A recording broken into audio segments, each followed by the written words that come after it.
आज की क्लास में हम लोग बायोलॉजी का पारिस्थितिक तंत्र या इसको हम लोग बोलते हैं परितंत्र, इसको इंग्लिश में बोलते हैं इकोसिस्टम, यही चैप्टर पढ़ने वाले।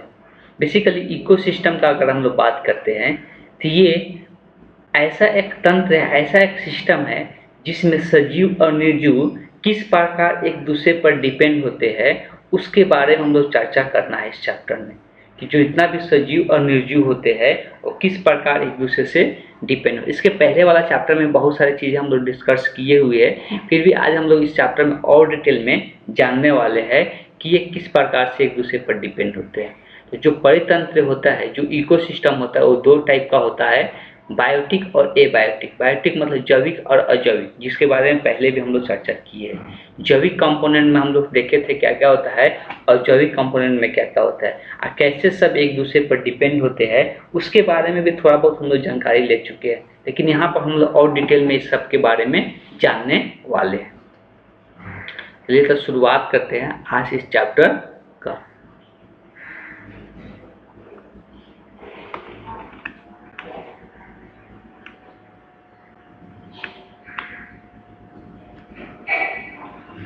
यह जीवमंडल में जीवों का एक दूसरे से तथा अजैविक भौतिक वातावरण में गहरा संबंध होता है। तो वही चीज लिखा हुआ है, जीव और अजैविक जो चीज होते हैं सबके बीच में एक गहरा संबंध होता है। ये सभी घटक एक दूसरे को संतुलन स्थापित कर जुड़े रहते हैं, तो सब एक दूसरे पर डिपेंड होकर एक दूसरे को संतुलित करके रखते हैं। किसी भी एक घटक के असामान्य हो जाने से संपूर्ण जीवमंडल पर असंतुलित उत्पन्न हो जाता है। अगर कोई भी एक असामान्य हो गया, उसके कारण पूरे जो संतुलन बना हुआ था वो बिगड़ जाता है, जिससे सारा जीवमंडल प्रभावित हो जाते हैं।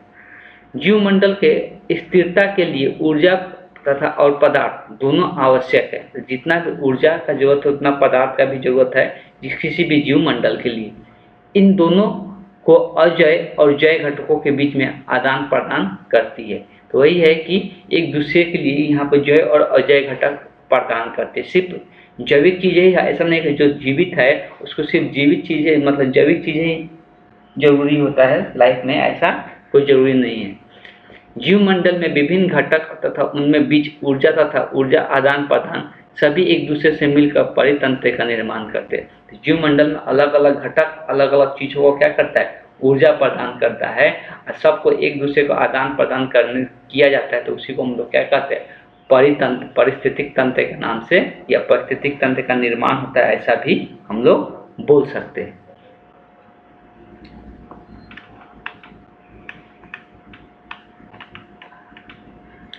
परिस्थितिक तंत्र जीवमंडल का एक स्वपोषित संरचना तथा कार्यात्मक इकाई होता है।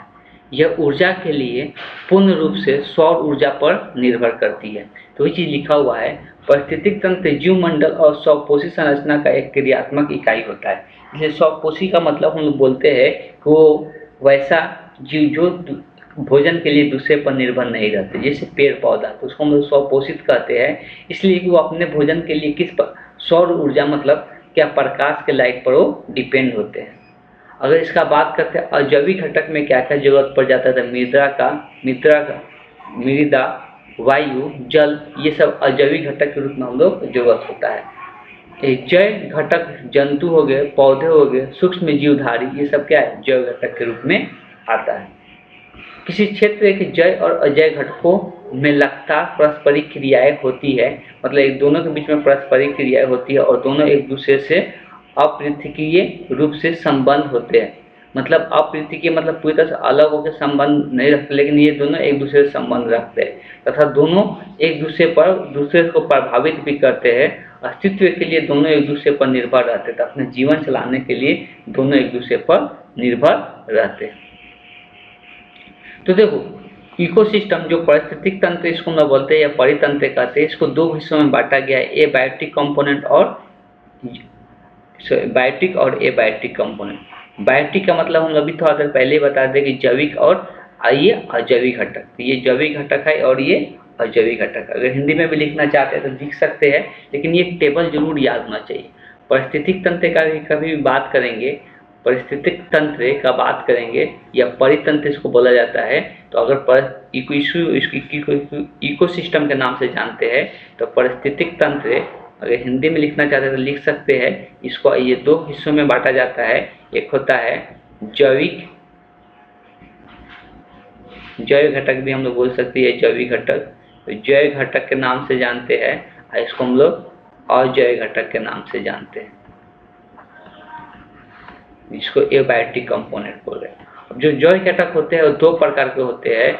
ऑटोट्रॉपिक कंपोनेंट, मतलब ऑटोट्रॉपिक घटक में क्या क्या जाता है, तो स्वपोषी, और ये हो जाता है ये होता है विषमपोषी। तो ये होता है स्वपोषी और ये होता है विषमपोषी। अगर लिखना चाहते हैं तो ये विषमपोषी हो गया और ये स्वपोषी हो गया।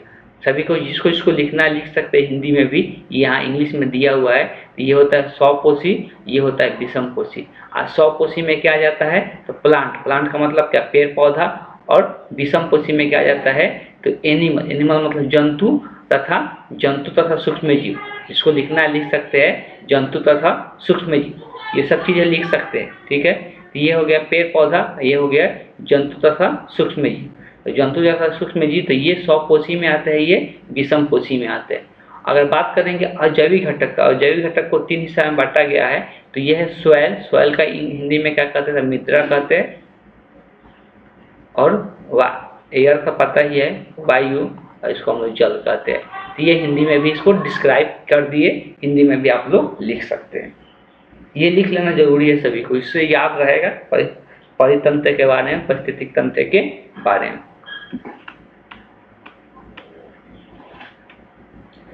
तो पारिस्थितिक तंत्र या इकोसिस्टम शब्द का व्यवहार 1935 में सबसे पहले आर्थर जॉर्ज टेंसले ने किया था। तो ये एक साइंटिस्ट का नाम दिया गया जिनके द्वारा पारिस्थितिक तंत्र इकोसिस्टम का शब्द का व्यवहार किया था, मतलब उसका यूज किया था। पारिस्थितिक तंत्र सामान्यतः प्राकृतिक होते हैं, परंतु मनुष्य के विभिन्न क्रियाकलापों से कृत्रिम पारिस्थितिक तंत्र भी बनाया। अब देखो आज के डेट में कृत्रिम पारिस्थितिक तंत्र भी बनाया जा रहा है। ये तो पहले से प्राकृतिक है ही, लेकिन कृत्रिम भी आज के डेट में तैयार किया जा रहा है। जैसे कृत्रिम का बात करें, कृषि भूमि, बगीचा, ये सब लोग अपना से इंसान के द्वारा बनाया जाता है ना।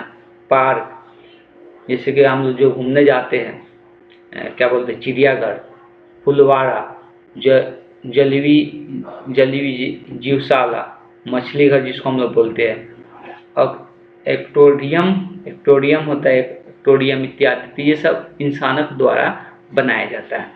तो ये चीज़ लिखा हुआ है।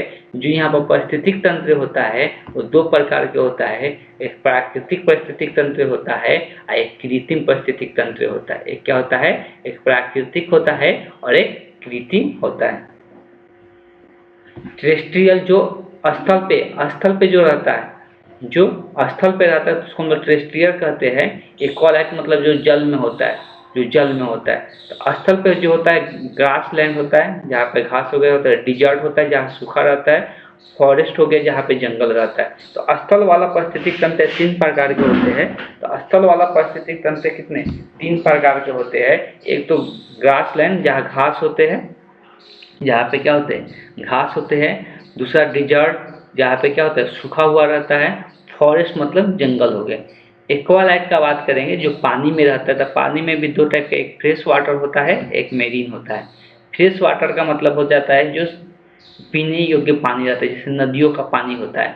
लेकिन मेरीन मतलब जो समुद्र का पानी होता है। तो मेरीन दो टाइप का होता है, एक सी होता है और ओशियन होता है। एक समुद्र होता है, एक ओशियन होता है। फ्रेश वाटर में लैंटिन, स्टेगनेंट वाटर, लैटिक या फ्लोइंग वाटर का नाम दिया हुआ है। आर्टिफिशियल का बात करेंगे, आर्टिफिशियल जो इंसानों के द्वारा बनाया जाता है। फील्ड ऑफ क्रॉप लैंड मतलब जो खेती किया जाता है वो आर्टिफिशियल है। गार्डन जो बनाया जाता है, जो बगीचा वगैरह होता है, पार्क होता है, फुलवारी होता है, तो ये सब के सब क्या होता है, आर्टिफिशियल, जो कृत्रिम पारिस्थितिक तंत्र के नाम से जानते हैं। तो इसको भी आप लोग नोट डाउन करके लिख सकते हैं। कुछ चीज़ें का हिंदी यहाँ पर हम बता ही दिए। ये पारिस्थितिक तंत्र जो होता है दो प्रकार में, प्राकृतिक होता है, कृत्रिम होता है। तो प्राकृतिक पारिस्थितिक तंत्र हो गया, कृत्रिम हो गया। प्राकृतिक का बात करेंगे तो स्थल और जल, स्थल और जल। तो स्थल वाले तीन प्रकार के होते हैं, ग्रासलैंड, डिजर्ट और फॉरेस्ट। और जो जल वाले होते हैं फ्रेश वाटर में इन 2 टाइप का होता है, तो इतना लिख के छोड़ सकते हैं। आर्टिफिशियल वाला होता है इसको लिख सकते हैं, ये क्या है कि कृषि भूमि, बगीचा हो गया, उसके बाद पार्क हो गया, उसके बाद फुलवारा हो गया, तो ये सब चीज़ें लिख सकते हैं।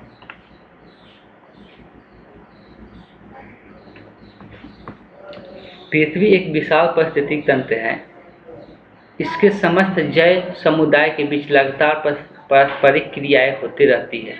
तो ये ऑब्वियस है कि एक पृथ्वी जो है एक विशाल पारिस्थितिक तंत्र है और उसके समस्त जितना भी जीवधारी होते हैं सबके बीच में पारस्परिक क्रियाएं होते रहती है, जिसके फलस्वरूप रासायनिक पदार्थों का भी बहुत सारा निर्माण होता है, इनका विनिमय भी होता है, खत्म भी होता है, जंतुओं तथा वातावरण के बीच होते रहता है। जीव समुदाय के कुछ जीवों में यह क्षमता होती है कि वातावरण से अकार्बनिक तत्वों को अवशोषित करके कार्बनिक तत्व में परिवर्तन कर। देखो अब जितना भी पेड़ पौधा होता है तो पेड़ पौधा के पास ये क्षमता होता है कि अकार्बनिक पदार्थ लेकर वो किस में बदल देता है, कार्बनिक पदार्थ। जितना भी जीव होते हैं उनके शरीर में जो पाए जाने वाले जो पदार्थ होते हैं वो क्या होते हैं, कार्बनिक पदार्थ होते हैं।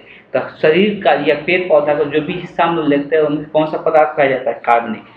लेकिन हम लोग को पता है कि हम लोग तो जो खाते हैं वो कार्बनिक पदार्थ खाते हैं, जो जंतु होते हैं वो क्या खाते हैं, कार्बनिक पदार्थ खाते हैं और कार्बनिक पदार्थ का ही निर्माण करते हैं। लेकिन जो पेड़ पौधा होते हैं वो कार्बनिक पदार्थ को नहीं खाते, वो क्या करते हैं, अकार्बनिक पदार्थ वातावरण से लेते हैं और उसको बदल देते हैं किसमें, कार्बनिक पदार्थ के रूप में। तो यही एक पेड़ पौधा जरिया है जो अकार्बनिक पदार्थों को किसमें बदल देता है, कार्बनिक पदार्थों में बदल देता है।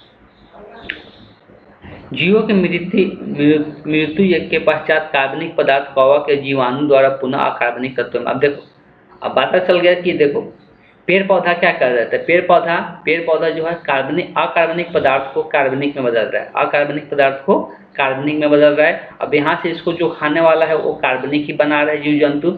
लेकिन जब कोई मर जाता है, पेड़ पौधा हो या जीव जंतु हो, तो उसको मिट्टी में सलाता कराता कौन है, तो सूक्ष्म जीव। कौन करता है ये काम, उसको मिट्टी में कौन मिलाता है, तो सूक्ष्म जीव या कवक जो होते हैं वही क्या करते हैं, उसको गला देते हैं, गलाकर मिट्टी में मिला देते हैं। तो जब जैसे इसको मिट्टी में मिला कर कन्वर्ट करते हैं तो ये फिर से अकार्बनिक पदार्थ बन जाता है, फिर से ये क्या हो जाता है, अकार्बनिक पदार्थों में परिवर्तन हो जाता है।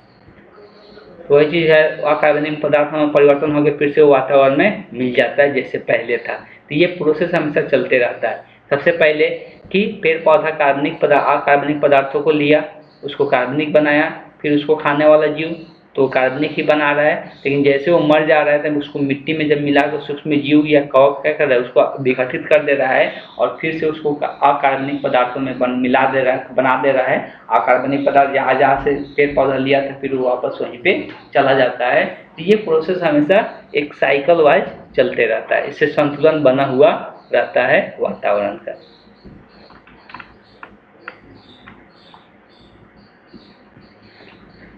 तो वही चीज लिखा अकार्बनिक तत्वों की कमी होती है और न जैव समुदाय का। अब वही चीज इसके कारण से क्या होता है, किसी भी पदार्थ का कमी नहीं होता है, इसलिए वो विघटित होकर फिर वही पदार्थ बन जाता है। एक चक्र चलता है, एक साइकिल चलते रहता है, वही चीज हम आगे वहाँ पे बता रहे थे। उसी प्रकार से ऊर्जा का भी चक्र चलते रहता है। ऊर्जा का अगर बात करें, क्लोरोफिल युक्त पौधों में ऊर्जा का रासायनिक ऊर्जा में बदलकर पदार्थों का चक्रण के लिए आवश्यक ऊर्जा प्रदान करते हैं और इस रासायनिक ऊर्जा का उपयोग अन्य जीव हरे पेड़ पौधे खाकर करते हैं। इस प्रकार सौर ऊर्जा का प्रवाह कुछ दिनों में सीधे ही होता है, कुछ जीवों में सीधे ही होता है और शेष में परोक्ष रूप से होता है। अब देखो जो सूर्य का रोशनी होता है, तो सूर्य का रोशनी का ऊर्जा कौन यूज करता है, तो ऑब्वियस है कि पेड़ पौधा जो होता है वही सूर्य की रोशनी को लेकर यूज करता है। अब तो पेड़ पौधा को मिल गया सूर्य की रोशनी से ऊर्जा। अब जितना भी जंतु है वो कहाँ से ऊर्जा प्राप्त करते हैं, तो वही चीज को पेड़ पौधा खाकर वो ऊर्जा प्राप्त करते हैं। इस प्रकार से ये प्रोसेस चलते रहता है और सभी ऊर्जा क्या करता है, स्थानांतरित होते रहता है एक जगह से दूसरे जगह।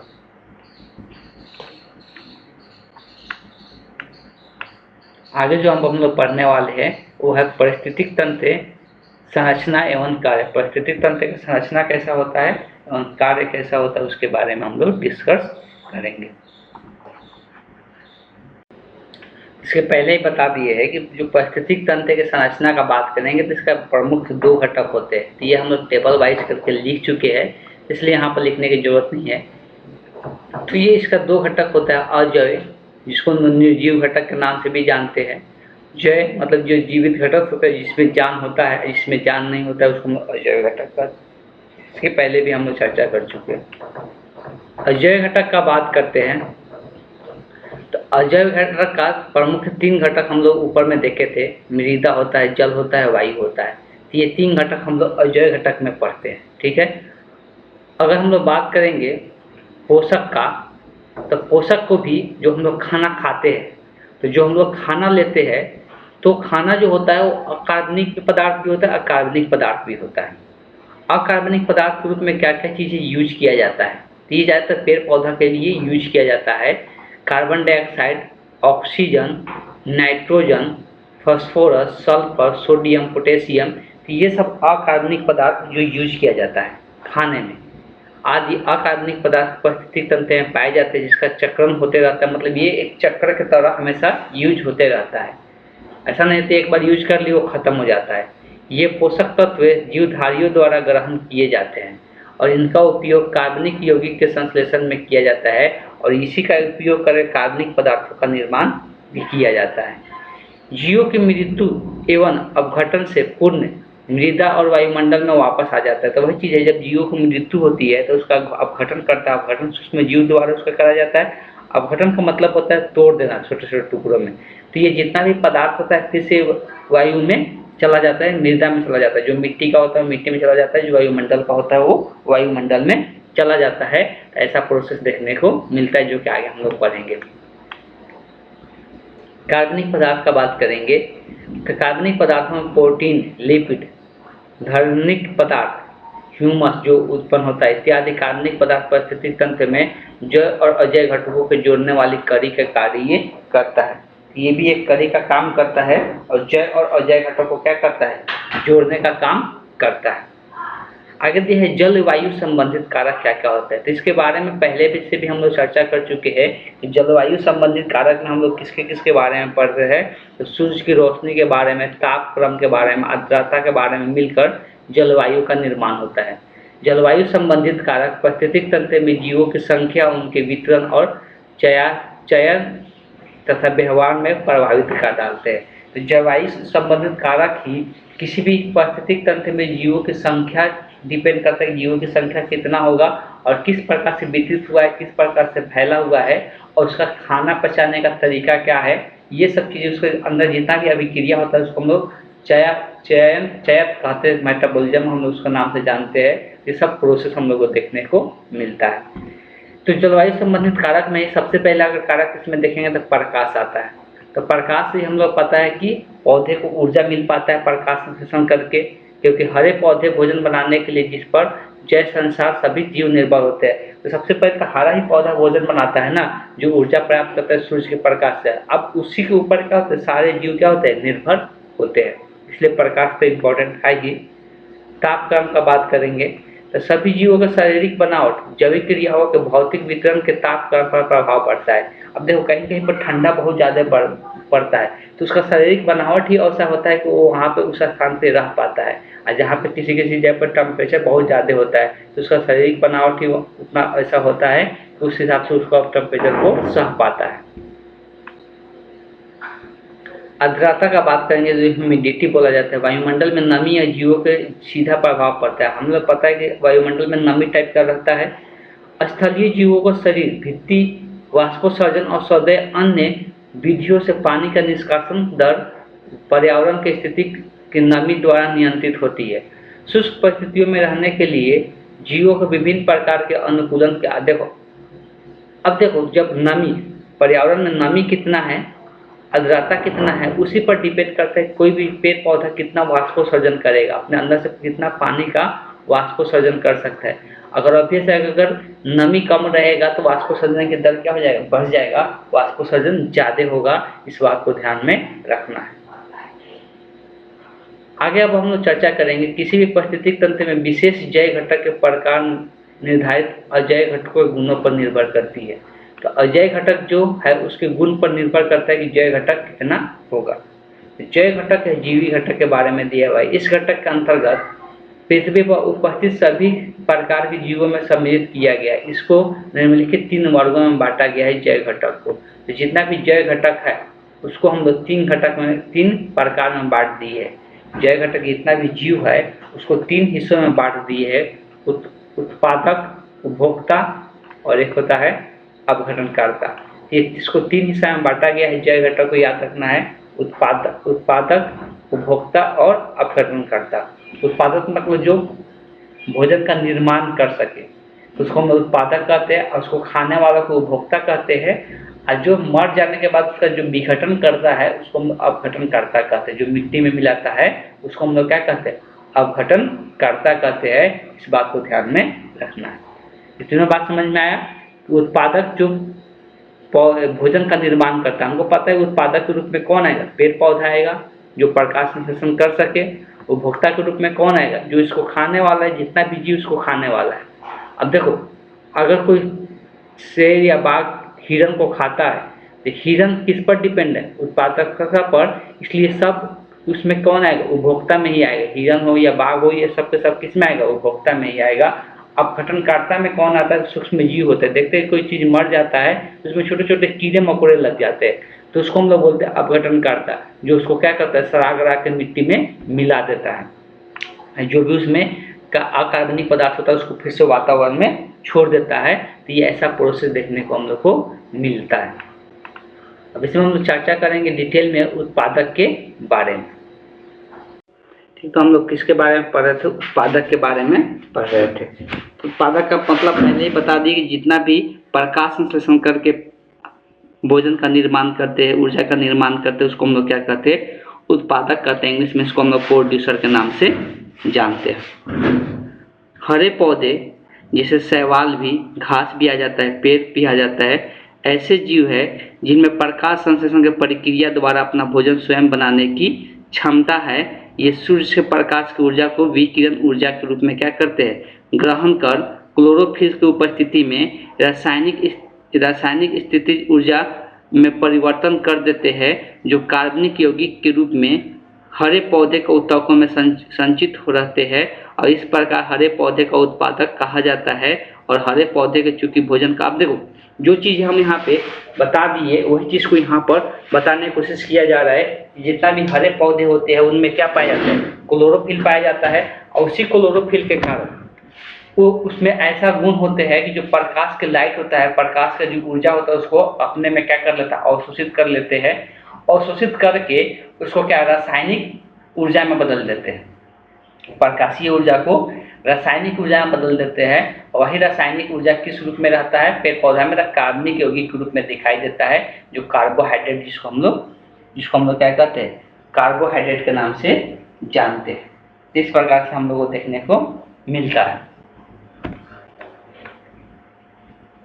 प्राकृतिक तंत्र की जीवों की पहचान एवं गणना की प्रजातियों के संगठन को दर्शाता है। विभिन्न प्रजातियों को अलग अलग स्तरों पर ऊर्ध्वाधर वितरण या स्तर विन्यास कहलाता है। यह जंगल में वृक्ष सबसे ऊपर स्तर पर, झाड़ियाँ दूसरे स्तर पर, शाखीय पौधे और घास निचले स्तर पे, तथा मौसल धारक कहते हैं। अब देखो, अगर जंगल का बात करेंगे तो जंगल में सबसे ऊपरी स्तर पे, सबसे ऊपरी स्तर पे क्या होते हैं, तो वृक्ष होते हैं। सबसे ऊपर वाला स्तर को हम लोग क्या कहते हैं, वृक्ष कहते हैं। वृक्ष के बाद क्या होता है, तो झाड़ियाँ होता है। झाड़ियाँ के बाद क्या होता है, तो शाखीय होते हैं। क्या होता है, शाखीय पौधे होते हैं। शाखीय के बाद क्या होता है, तो घास होते हैं निचले स्तर पे।